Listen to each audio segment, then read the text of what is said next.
Hey everybody, it's Peter and this is going to be a fun one. This is a comparison video of the 2023 Hyundai Santa Fe Urban, and I'm going to compare that to the Hyundai Santa Fe plug-in hybrid vehicle, or PHEV. So back in a previous life, I used to be sort of an expert on this kind of stuff, especially an expert on the electrification of stuff. I've also been driving a PHEV for almost a year now, so I think I have some insights that I can talk about that maybe some other videos aren't showing you and aren't talking about. So in this review, what we're gonna do is do a comparison of we're going to show you different trim lines in Hyundai vehicles. So you're going to see some, for instance, this one does not have a panoramic roof. This one does. Larger screen, smaller screen. So we're going to show you some of those Hyundai differences in their trim, but we're also going to show you the real differences that the other videos aren't showing you between something like a PHEV and a regular vehicle. And one of the differences that I'll point out right away is there is a difference in rear seat room space comfort. So little things like that we're going to point out, as well as just the practical, economical, regular differences between these vehicles. And I hope that you'll find the information you need. If you don't find what you need in this video, make sure you subscribe. Let me know in the comments section the kinds of things you want to know, because I can come back to these vehicles again and again. I'm filming here at Jim Gilbert's Wheels and Deals, Jim Gilbert's Power Sports. They are known as Canada's huggable car dealer, and I chose the red and the white version instead of silver because this is my last video before Canada Day. So we got a little red and white theme going on here. That's why there's the flags on the cars. But yeah, if you have questions, let me know in the comments. I'll come back to you with future videos. Subscribe so you make sure you see that. And if you're looking to buy either of these vehicles, they're both sitting in stock here. We have several PHEVs in stock, several Hyundai's Santa Fe's non-hybrid in stock as well. So you can come see them in person. You can compare them side by side. You can drive them and you can decide for yourself which one's best for you. All right, let's get going with this review. So if you're tuning in for practical explanations, that just plain English explanations, that's what I usually try to do, and I think I'm pretty good at it. I'm gonna get to that in a second, but I've gotta talk about some really highly technical stuff for a second, then I'll make sense of it, and then we'll move on. So bear with me, even if I'm going over your head or not making sense, and if I don't make enough sense, ask me in the questions. But it's really important that I cover this piece now, even though it is highly technical. So let's just really quickly, what is a plug-in hybrid electric vehicle? Plug-in hybrid electric vehicle is a vehicle that you plug into the wall to make it an EV, fully electric vehicle for short runs. For instance, this one's about 50 or so kilometers of pure electric range. Once it runs out of that range, it is still a hybrid vehicle. A regular hybrid vehicle does not have to ever be plugged in, and this would never have to be plugged in. It can charge from coasting, braking, and running the engine, and it still gives you better fuel efficiency than it would if it was not hybridized. So this is a PHEV. Plug it in, even when it's run out of range, it's still a hybrid vehicle. Now, this one is no electric, no nothing. One of the key differences that Hyundai does compared to other brands is they use a different engine and transmission in here than they do in their gasoline vehicle. And that's really important. So let me explain why it's important. I drive, not these vehicles, I drive a Jeep Wrangler PHEV. And for the next 30 seconds, that's the vehicle I'm talking about. That Jeep Wrangler PHEV uses the same engine and basically the same transmission as the regular non-hybridized Jeep. So what that means is you're taking all of the powertrain components of the non-hybrid version, adding batteries, adding weight, adding electric motors. So when you run out of plugged-in range, although you're still a hybrid, because it's such a heavy vehicle and it has all those same components, technically on the Jeep Wrangler, it gets a hair worse fuel efficiency in that hybrid mode because of that extra weight. Hyundai deals with that differently. They don't take the 2.5 liter engine that's in here and add all the hybrid components. There's a really key reason they do that, really important reason they do that. This is a 1.6 liter turbo engine. This one is a 2.5 or 2.5 turbo. The 1.6 liter engine also has a 6-speed transmission, not an 8-speed transmission. There's two different versions of an 8-speed transmission on the gas one. What that means is the powertrain here is already a little bit lighter, and in some cases a little bit simpler with a 6-speed instead of an 8-speed.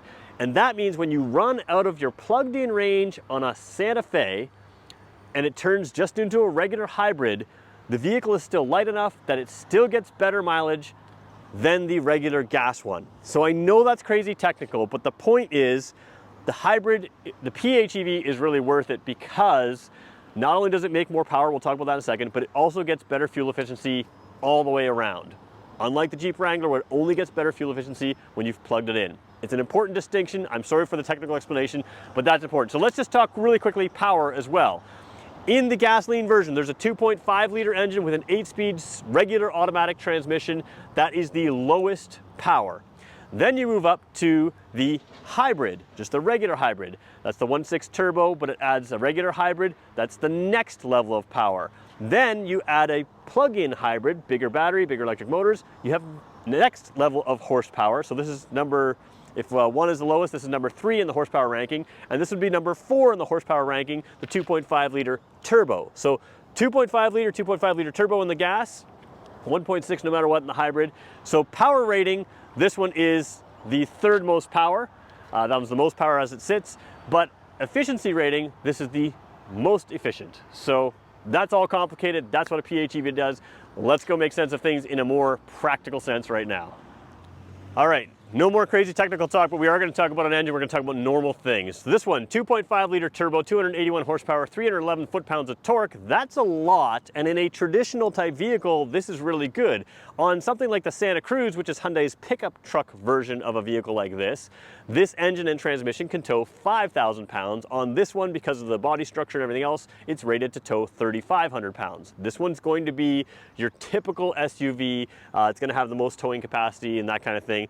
And the dual clutch, wet clutch, 8-speed transmission, you don't need to know what that is. Basically, that style of transmission is used in a lot of sportier vehicles. It's similar in concept to what a Porsche uses. So this one is going to have very quick shifts. It's an 8-speed transmission, so it's got a lot of ratios, and it's going to be a little bit sportier to drive than it looks like. So from a driving perspective, that's important to know. Let's talk about this one for a second. So with a 1.6 liter turbo engine, all of Hyundai's turbo engines, they make a lot of the torque down low in the rev range. Now, an electric motor also makes torque down low in the rev range. This one has a 6-speed transmission, and the reason it has a 6-speed transmission is partly for weight and partly because it does not need to have as many gears because you've got all that torque down low. However, even with a dual clutch transmission that's not a wet clutch and a 6-speed and torque down low, this one is not as sporty to drive as that. That being said, this one does have a very nice luxurious type ride, still got plenty of power, but it does feel a little bit less jumpy, powerful in a sport mode than something like that. However, you also are getting great fuel efficiency. So from a driving perspective, 2.5 liter turbo, exciting, more fun. This one, very normal, but strong power. And that's really the best way to describe it. Strong power versus more athletic power, more exuberant power is the real difference you're gonna notice in driving. Let's take a look at the back, because there's a couple things I wanna show you in the trunk. We're gonna go rear seat. Like I said, there's a difference in the rear seat that nobody's pointing out that I wanna point out. And then we're gonna talk driver's environment and technology in there. All right, so as we show you these two vehicles from the back, there's gonna be some trim line differences like we talked about earlier. So again, some of this is trim line, some of this is PHEV. First thing you're gonna notice just as far as motor-wise, the 2.5 liter turbo, they sort of brag about that, and the nice big logo there, 2.5T, T standing for turbo. H-Track is their all-wheel drive system. They do show an exhaust right there. Over here, different bodywork, no exhaust shown. It does still have one, but they hide it. And there's the plug-in. If it was just a regular hybrid, it would say hybrid. Same all-wheel drive system of both these vehicles. Now let's just open the trunk here for a second here. This one again is a trim line thing. This is a powered tailgate over there, so we'll let that open for a second while I go over here and open this one as a manual tailgate. All right, let's stay here in the gas model for just a second here. This is your traditional Santa Fe, and you know, no real nothing too crazy or special. You've got a 12-volt port right there. You can fold down the seats by pressing those buttons here. Again, because this is only a 5-passenger here in North America, you do have a massive underfloor storage area right there. So again, hard to show you on the angle. Let's just go wide angle for a second here. Try to show you as best I can, but very, very large underfloor storage. Again, in other vehicles like this, like the Kia versions, they have seats underneath there. Now, in the very back here, you have a nice little storage area to the left over there. That is not going to be there in the PHEV. That has components down here that are not allowing you to have that space there. So you don't have the space, or you have a little tiny bit of space, but you don't really have the space at the very back here. We're gonna lift this WeatherTech mat here. You do still have the underfloor storage space over here. So lots of underfloor storage space. One of the key areas is there's a regular plug that comes with this vehicle, and you may wanna use that if you don't get a separate plug installed in your house. Other than that, floor space, trunk space, absolutely the same. So sometimes on a PHEV, you really lose some trunk space, or if you fold down the seats, it can be a little different. No real trunk space loss over here, but there is a rear seat space difference. Let's go take a look at that right now. So before we jump in the rear seats of these, I'm just gonna show you the keys on both, and the only difference between the key on both is that the trunk button there is shared with the panic button on the one with the remote opening tailgate. So same key fobs on both, except for, like I said, if you have that remote trunk, then you have that extra button there. Let me just see if I can get my hands in the right spot so you can see them both. There you go. So you can see basically identical other than that power operated tailgate. So I'm gonna put both those keys in my pocket so I don't have to pull them out the rest of the video. But what I will do is show you the rear seats here. So again, because the vehicles are unlocked, I don't have to touch anything, but even if they weren't unlocked, I can just tap the button on the door handle there to get into both these. They are keyless entry. Santa Fe, big rear doors on both. This is the gasoline version here. The carpet's not put together or set down perfectly there. We'll fix that a little bit later. This one does not have a seat that's back further, so don't worry about legroom, that's the same. But let me show you the difference as I jump in here. Actually, let's just quickly show you what you've got here as well. Vents, USB ports, plastic back seats, which are easy to wipe, but only a pocket on the right-hand side, not on the left-hand side. I'm gonna jump into the gas version here and show you the difference. All right, so the gasoline version of this vehicle, good headroom here, and one thing I like is my legs are fully flat on the seat and they are supported. That is going to be a difference in the PHEV, and I'm going to go show you that right now. So sitting in the PHEV headroom, we can't do a direct comparison because I have a sunroof here, but what we can do a direct comparison on is exactly what I showed you earlier. The rear seat bottom is just slightly lower, or more precisely, the floor is slightly higher, which means that my leg comes up just a little bit more here. It's not uncomfortable, but if you're very tall, it will be less comfortable than the regular one. Now, if you have kids, I think for most people, like kids, it won't matter because they're shorter. For most people, they probably won't notice the comfort difference, but a long trip in that one is going to be a little bit more comfortable for someone my size, I'm about 6 feet tall, than in this vehicle. Now, we're kind of nitpicking a little bit, but part of that is because there's battery and other components here, so the floor is just a little bit higher in that rear seat area, and that does change the rear seating thing. As far as everything else goes, we could flip the camera around here. You got all the same stuff. Both vehicles had these little sunshades here on the side here. Let me just flip the camera around. I'll show you what's on the front that's different. So taking a look at the front seats here, again, same exact seat there with the pocket. You do have the vents here with the USB port down there, and this one does have a pocket over here because of the trim level. Again, this is a trim level difference, not a PHEV difference, and it still has the plastic back seats, which are easy to wipe down. So same feel, same look, but there is a difference the way my legs sit. So now we're going to jump into the driver's seat of the Urban model here. Again, the red one is the gasoline version. We're going to show you some things there, and then just briefly, and then we're going to go to the PHEV. So jumping in over here, this is the typical seats you have in many Hyundais. There is a difference in the front seat that I'll show you in a second. So powered seat with a lumbar support. The other one's going to have a piece that comes out there. We'll show you that when we get there. The other thing I should point out is you still have this under area storage there, big enough to fit a large purse or something like that. So very good space in there. We're going to go wide angle for a second here as we just jump in.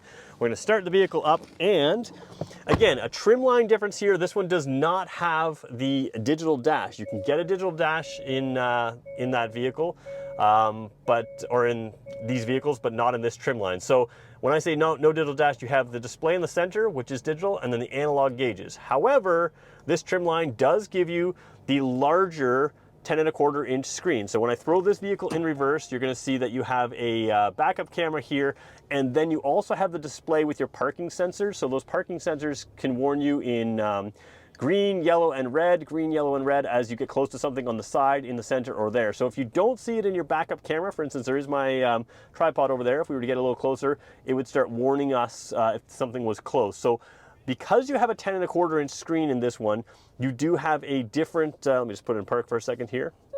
And you got back to this screen. So because you have a different screen, you have a few different technology pieces in this model. Some of this is trim line stuff. So I like the bigger screen better. However, on a Kia or a Hyundai product currently, the larger display screen like this does not have wireless Android Auto and wireless Apple CarPlay. The smaller 8-inch screen will. So the other vehicle has an 8-inch screen. It does have wireless Android Auto, wireless Apple CarPlay, but it does not have this 10.25-inch screen, and therefore doesn't have navigation. You'll have to do that through your phone. Again, you still have Android Auto, Apple CarPlay. It's just not wireless on this one. Coming down here, you've got all sorts of buttons and controls. So if you say, hey, screens are taking over, I just want buttons and controls, this one is for you. Dual zone automatic climate control, even the button on the gear shifter. Some people don't like this, but it is absolutely convenient. You have all the drive modes and terrain modes that you could want. So you have comfort, sport, smart, sand, mud, snow in the terrain side of things. So you can see you can switch to them, and you can go over here. Again, this is a vehicle that is designed for the road. It's got road tires, but if you get in tricky situations, it can alter the throttle pattern, the all-wheel drive system, the traction control system, all those things for different areas. This one does have heated seats, various trim levels. You can have heated and ventilated seats. So there's your basics in here. Again, typical gasoline stuff. One thing I will point out is every vehicle pretty much in the class has at some level available camera system out front that gives you things like forward collision avoidance. It gives you things like junction turning avoidance and that kind of thing. This one here has a lane keeping system that is called lane follow assist. So they have lane keeping assist, which is right over here. That button right there. Let me see if I can zoom into that. That is your lane keeping assist button. But over here on the steering wheel, whoops, sorry about that. Over here on the steering wheel, if I can get it right, you also have a lane follow assist button. So let's just talk really briefly about what that is. When you're looking out the front window here, the camera can see the lane markers. Lane keeping assist can kind of bounce you between lane markers. Lane follow assist centers you in the lane by actively steering the car to center you in the lane. A lot of cars you need to have that on cruise control. On a Santa Fe, you just hit that button and it can help center you in the lane when it can see those lane markers. You don't need to have it on cruise control to have that lane centering technology. So again, here's your view of the gasoline version. Again, trim lines are different. We're going to really start talking about that PHEV differences now. This is, again, traditional, typical stuff. I should point out the paddle shifters are here because you don't have a gear shift that can tip it over. So if you're towing a trailer or something like that and you want to choose gears, let's be honest, nobody's really doing this on their SUV for fun. It's not a sports car. But if you are towing a trailer and you want to choose your own gear, you can't do it with these push buttons, so you do use your paddle shifters to do that. Let's jump over to the PHEV now and look at some differences in there. All right, PHEV Sorrento, same thing coming in over here. I wanted to show you that seat. Let's do that right now. So again, same basic seat. You add one extra piece to the lumbar. So you have an up down to your lumbar instead of just in and out. You can move it around. And this piece here, I'm gonna push this button this way here, and I'm gonna push it again in a second on the other way. If you can't see what's happening right now, I'll point it out right there. This piece will come out when I do this.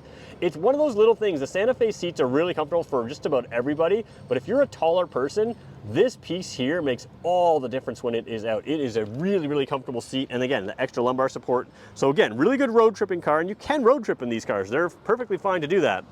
So what you see here is an upgraded dash on this trim line here. We're gonna turn the car to on. Oh, I should point something out. We'll point that in a second. It's gonna tell you that the EV is not available. We'll talk about that in a second. So you have a nice dash over here, the digital dash, and then you have the smaller screen over here. Let's look at that really quickly there, what it says.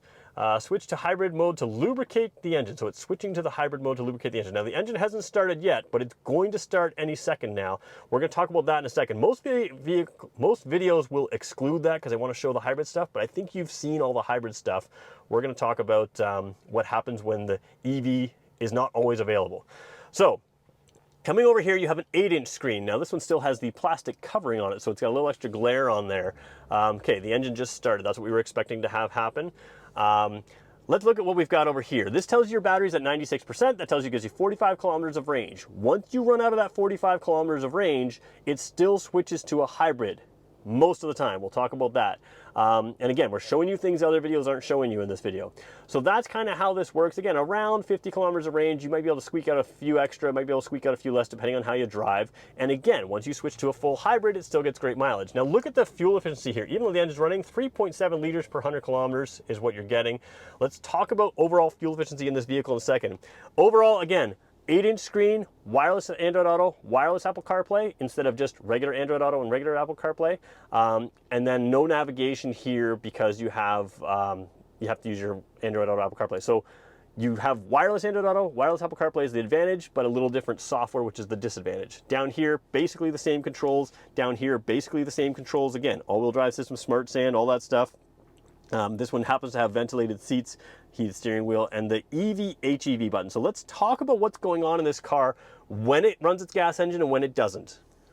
So this is the real conundrum with PHEVs, and I could have cleared this to make it run by just letting it run for a little bit and having it switch to EV. Right now, even in the summertime, which it's, like I said, almost Canada Day weekend, July 1st weekend, even right now, on occasion, PHEVs will need to run an engine. If you want a vehicle that will be purely electric, 365 days of the year, buy a purely electric vehicle.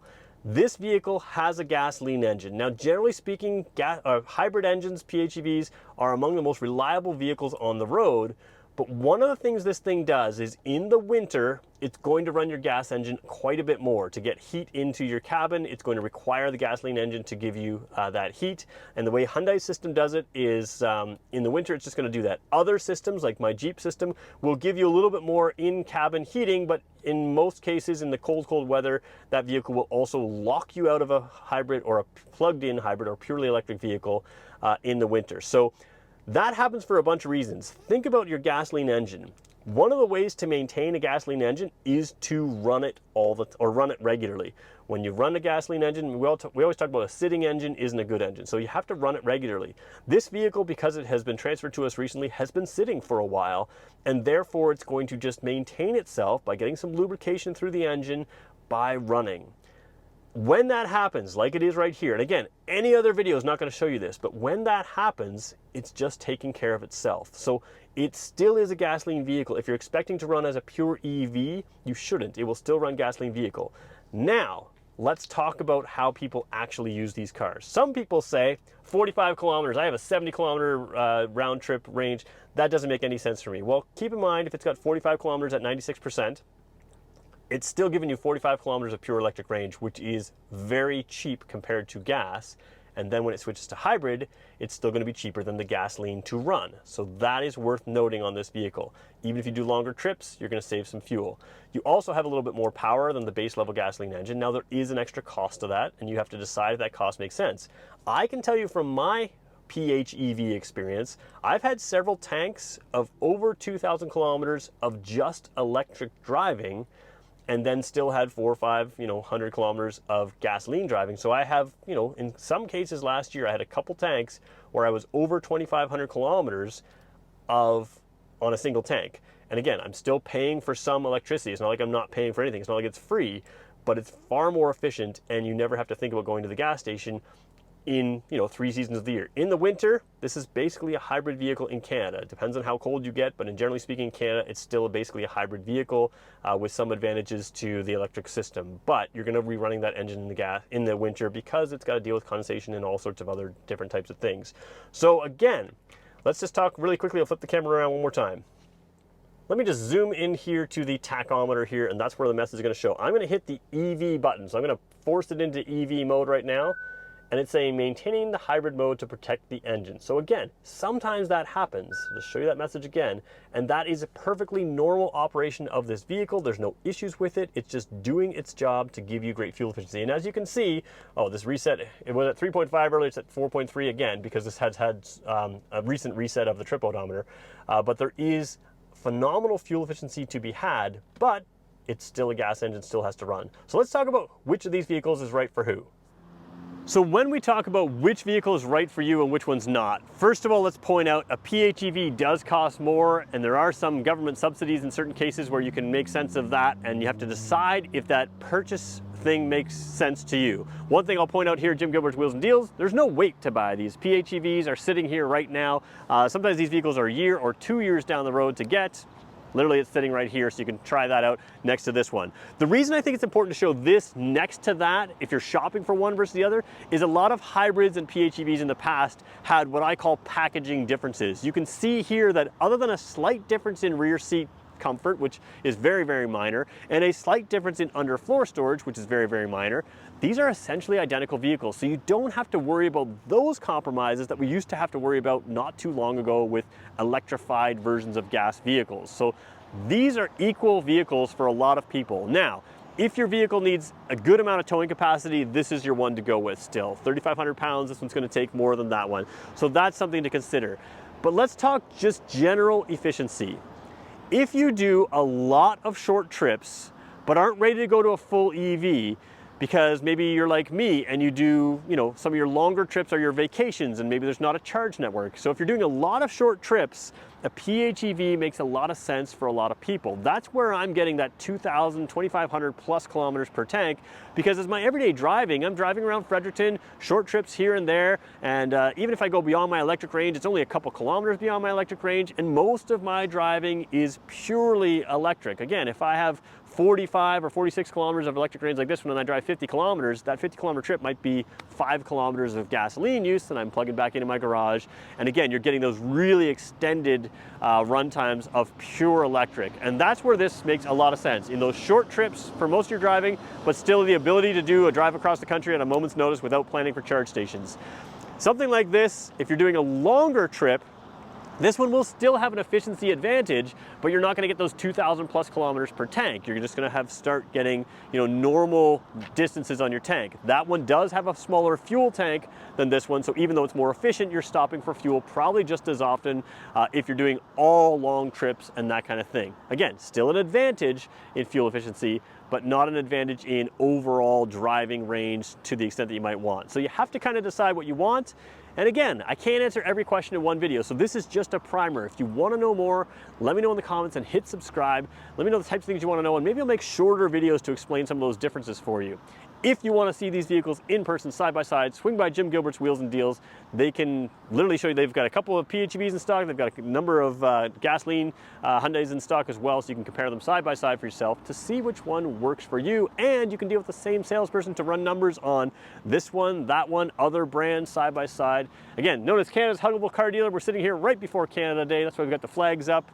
So happy Canada Day, happy July 1st if you're in the States, and if you're around the world, happy summertime, I guess, to many of you on this side of the equator.